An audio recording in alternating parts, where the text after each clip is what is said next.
Welcome to the Explainer. Let's just jump right into an incredibly high-stakes, ticking clock thriller straight out of the ancient text of the Mahabharata.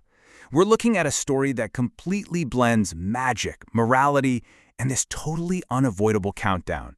It's one of those narratives that brings up timeless questions about fate, forgiveness, and the very real consequences of our actions.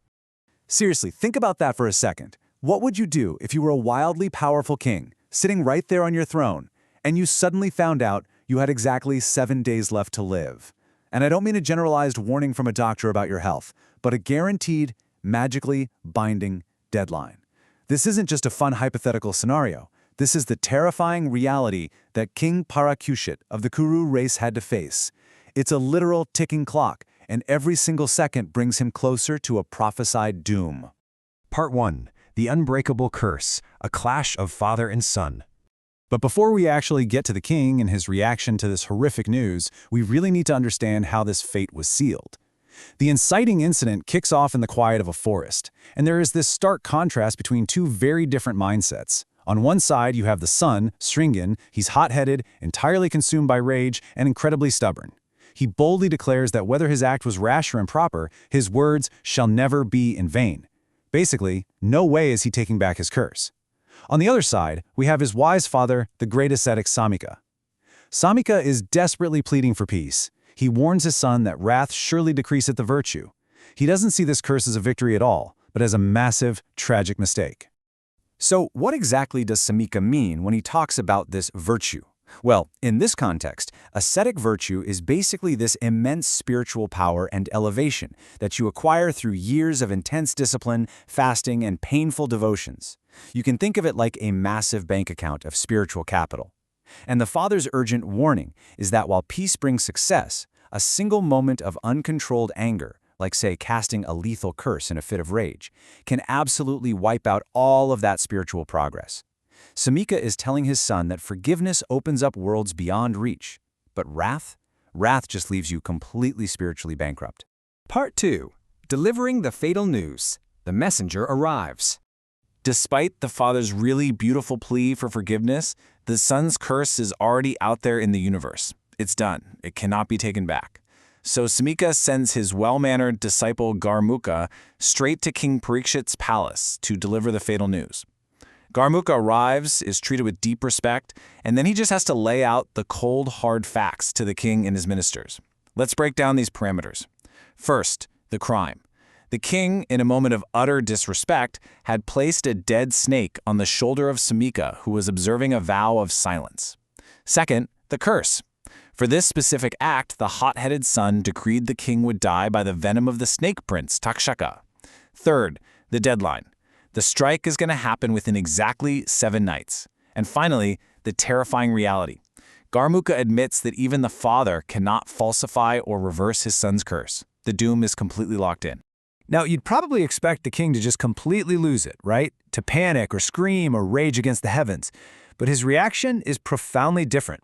The text tells us he did not grieve so much for hearing of his death as for having done that act to the rishi. This completely humanizes King Parikshit. He's just hit with this massive wall of deep regret. He realizes the rishi he insulted was observing a holy vow of silence, and he feels the immense weight of his own sinful act. His first instinct isn't actually self-preservation at all. It's genuine remorse. Part 3. The One-Pillar Fortress. The Ultimate Defense. But look, remorse alone isn't going to stop a magical assassin. Once that reality of the ticking clock really sets in, the king shifts gears. He consults his ministers and kicks off an extreme, almost paranoid level of defensive planning to fight his fate. Tracing out the timeline of the week, you can really feel the suspense building. We have a clear 7-day window. Day 1 brings the unbreakable curse. By the middle of the week, the king's ultimate defense mechanisms are fully fortified and activated. Everything is leading right up to day 7, the absolute deadline, the exact prophesied moment when Takshaka the snake must strike. The tension here is incredibly tight.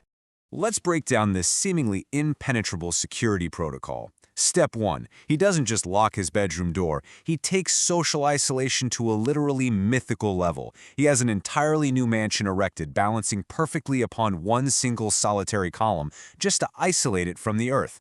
Step 2. The perimeter is heavily guarded day and night. Step 3. He surrounds himself inside this fortress, not just with heavily armed soldiers, but with an absolute army of physicians, huge stockpiles of medicines, and Brahmanas who are highly skilled in protective mantras. He is using every single physical and magical shield available to human knowledge. The source text describes the absolute extreme of this isolation with one totally chilling line. The air even could not go there, being prevented from entering. Just let that sink in for a moment. It is a suffocating level of isolation. The king has essentially sealed himself in a vacuum-tight vault of his own making. He's totally cut off from the world, discharging his kingly duties from inside a bubble, just waiting for the clock to run out. Part 4. The Healer versus the Snake. Showdown on the Road. So, while the king is sealed away in his one-pillar fortress, literally counting down the hours to the 7th day, the real action is happening outside. Two powerful, completely opposing forces are racing down the road toward the isolated king, setting up this massive, high-stakes confrontation. On one side, we have the learned Brahmana, Kasyapa. He is a master healer who has caught wind of the curse. He's rushing to the palace, fully believing he can cure the king after the snakebite, hoping to gain both great wealth and virtue. On the other side, we have the ordained assassin himself, Takshaka, the prince of snakes.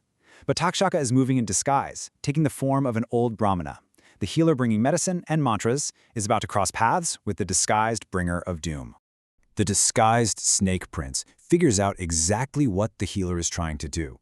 He intercepts him, drops the disguise of the old man, and reveals his true lethal identity.